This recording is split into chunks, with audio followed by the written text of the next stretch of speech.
different. The endocannabinoid system works with a lot of receptors. The most known are two, the CB1 and the CB2. The CB1 works with more immediate functions. It regulates and balances your mood, your stress responses, your appetite, and it impacts sleep too. And as a matter of fact, I think it was Rachel Knox.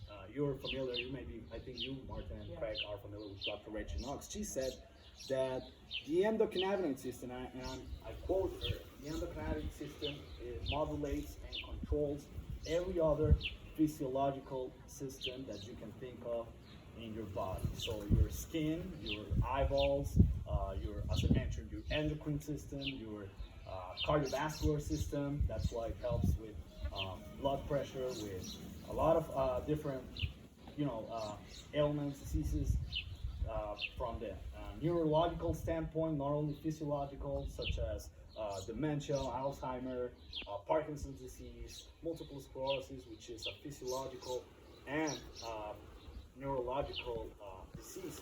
So the CB1 impacts more the physiological per se, and the CB2 impacts more long-term diseases, more long-term illnesses, or as you may call it, in our body. And the reason how this works is plain simple in 4 steps. It's composed of enzymes. These enzymes create ligands that create these endocannabinoids, which are the compounds that the CB2, the C1, and the receptors get. And these receptors, basically, what they do is it's sort of like any other dynamic,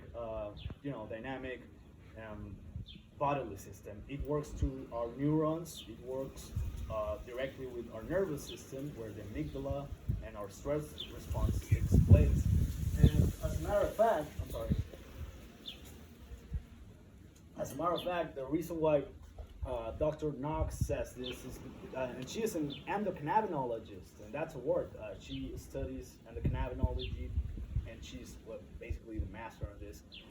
She says that as the endocannabinoid system balances and regulates our internal functions, despite the imbalance that may occur due to our external our external circumstances.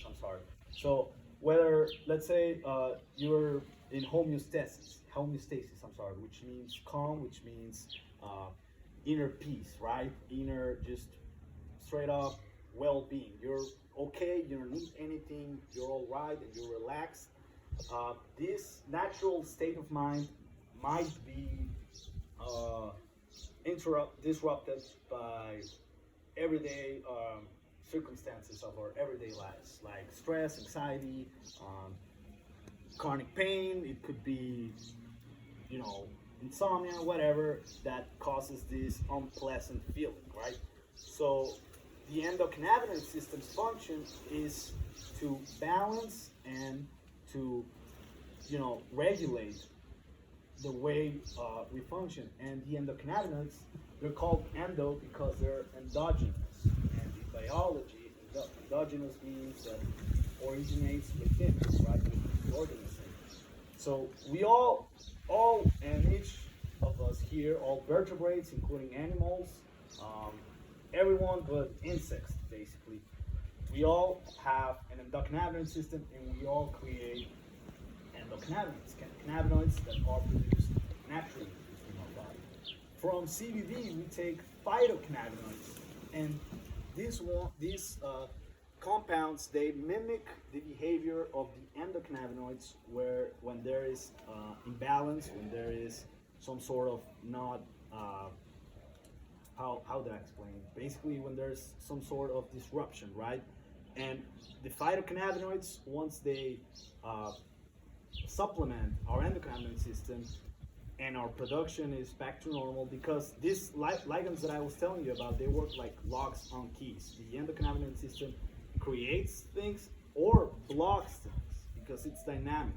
It's meant to keep you in balance. And if you're okay already, you don't need any more stimuli, whether it's external or internal. And as I mentioned, despite the imbalance that may occur in our external environment, internally, we are pretty much bound to be also disrupted. And this is how the endocannabinoid system steps in to smooth you out. Think of it, every system, as I mentioned, everything has a maestro, right? To the symphony per se.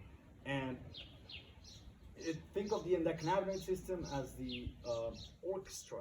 And when one piece steps out of rhythm, for example, an overactive stress response or anxiety or anything, chronic pain, for example, the endocannabinoid system starts producing this. It's basically like hormones. When you are, for example, ladies, the endocannabinoid system works also with hormones and with the creation of these compounds, say endorphins. And a very well-known endocannabinoid, is anandamide. Anandamide works very similar to endorphins. In fact, the runner's high, that euphoria we feel when exercising, is actually the production, the overflow of anandamide. And the misconception, we used to think it's endorphins, right? But it's actually an endocannabinoid. And as I mentioned, with the vitamin D, we can take vitamin D from the sun, absorbing the sun's rays, like my brother Eli is doing right now, or we can take vitamin D from food or a supplement.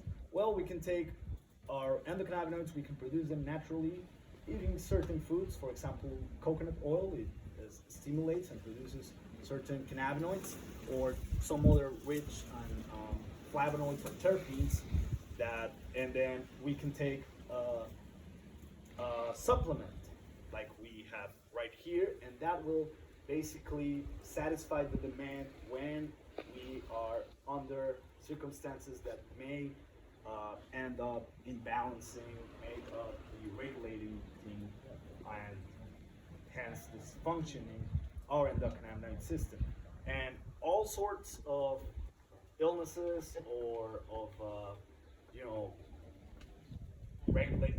illnesses or ailments or all sorts of chronic pain, they are because of one of two things. Either because there exists an inflammation within us, something that got into our system, caused an inflammation, or an imbalance, whether it's emotional or physiological imbalance, and the fact that we are stressed or anxious or not well may create, and may give illnesses and ailments an easier path. It's like opening the door for them, right? So I think we have to be conscious about our endocannabinoid system and how it works.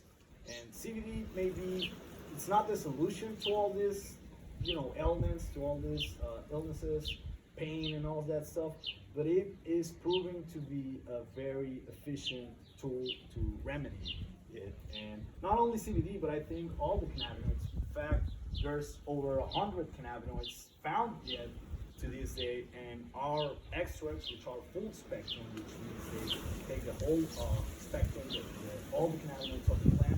It's not just isolated CBD or isolated THC, that would be toxic, would cause disorientation, would cause basically, if you overuse it, it could be toxic.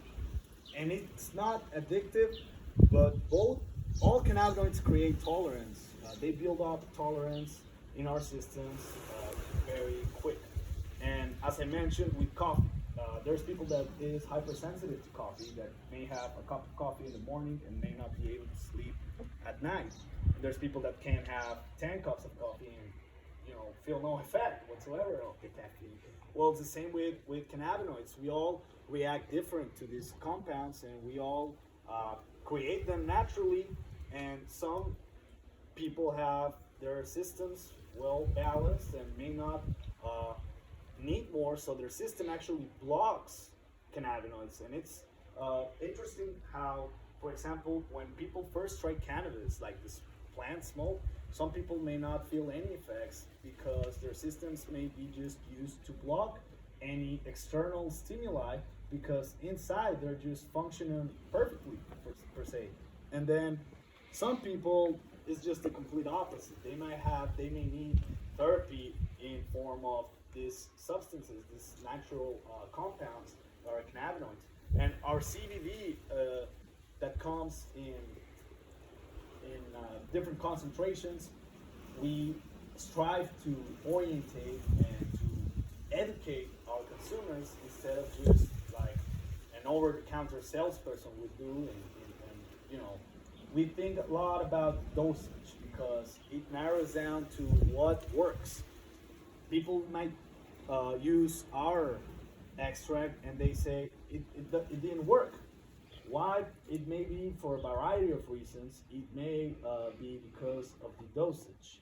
Because probably you need it more, probably you need it less, probably, as I mentioned, everyone reacts different. But so far we have not, we have not come to that situation, to that circumstance when somebody says, well, I think it didn't work to reduce my pain. I think it did help me to get some sleep. But the thing is that it actually may not, as I mentioned, it may not work because you have to adjust that dose. It's very important. It's with THC, for example, is, I think, in my opinion, it's better than, it's more powerful than CBD to get to sleep, right? Because THC, tetrahydrocannabinol, is a sedative, and CBD is actually not. In fact, it's quite the opposite. The mental effect, because it is psychoactive, it's different than being psychotropic, though. The THC, I would say, is psychotropic, but the psychoactive effect of CBD, an isolated CBD, is mental clarity. It's actually not sedative. You're just okay. You're not worried. Your mental clarity is more sharp. Perhaps you could compare it once again to coffee, but I wouldn't say so because the whole spectrum of the plant, the whole spectrum of cannabis, has all of these compounds that they remedy each other. For example, if you get intoxicated, I was talking with Martha about this the other day. You get intoxicated with THC. You have a significant dose and amount of CBD or CBG or CBN, well, not CBN, but any other cannabinoid, it may remedy the effects. You may feel not groggy or geesy or funny or high. Like it may help counteract, balance, basically. It's all about balance. And it's funny because, for example, mindfulness, and I was talking with Bob about this, yoga and meditation, it promotes homeostasis too. It promotes the well-being, the calm, the inner peace of homeostasis, which is what the endocannabinoid system and what cannabidiol, what CBD intends to promote too. And I think we are sitting, as I mentioned, we are sitting on a pivotal, crucial time when it comes to cannabis regulation. But fortunately, we have there's a great deal of evidence on CBD. There's a great deal of evidence that cannabis works therapeutically. It works not only recreationally. And there's, I think, for in this decade, the years to come, I see cannabis as a superfood that will be as important as caffeine is in our daily routine nowadays. And not only that, I think it has the potential to help globally. Probably, I firmly believe, and you could tell that I believe cannabis could help pretty much everyone in the world. And not only us, but as I mentioned, animals, everyone has in the cannabinoid system that balances, that regulates the mood, the stress responses, appetite, and it's all linked to each other. If you don't sleep well, you may be feeling impaired, well, not impaired, but these grogginess, or maybe feeling weak or anxious, or your appetite goes out of balance too. And it's all, as I mentioned, it's all linked to each other when it comes to our inner functions and the inner functions, the balance that requires to have a proper like a to that requires well-being is just dynamic and is just always uh, bound to be changed, right? It's dynamic and I think that incorporating cannabis into our daily routine has been, and it definitely is something uh, really helpful to maintain that well-being. And as I mentioned, it's not going to be some sort of magic pill that's going to, magically uh, relieve you from pain per se. But therapeutically, if you continue the use and you gradually adjust the dose, or if you pretty much build up a lot of tolerance, you could do a tolerance break and then start over. Gradually, if you incorporate it, you will feel, and I'm very positive about this, you will feel the relief. And I could invite you, and actually my brother and I, we plan to give each and everybody and every one of you a small dose, 33 milligram dose, because as I mentioned, the dosage is very is a hard thing, because you can try CBD and then just don't feel anything and just leave the dropper right there and don't use it again. But if you adjust that dose until it may be trial and error, or it may be at the first time until you try it, that you actually feel this relief, you feel the effects. And people, because it comes out of cannabis, people have it and they say, oh, I don't feel anything, because they expect some sort of impairment, they expect some sort of high or some sort of effect. But it's just like, not just like, it's better than taking ibuprofen, for example, when it comes to reducing pain.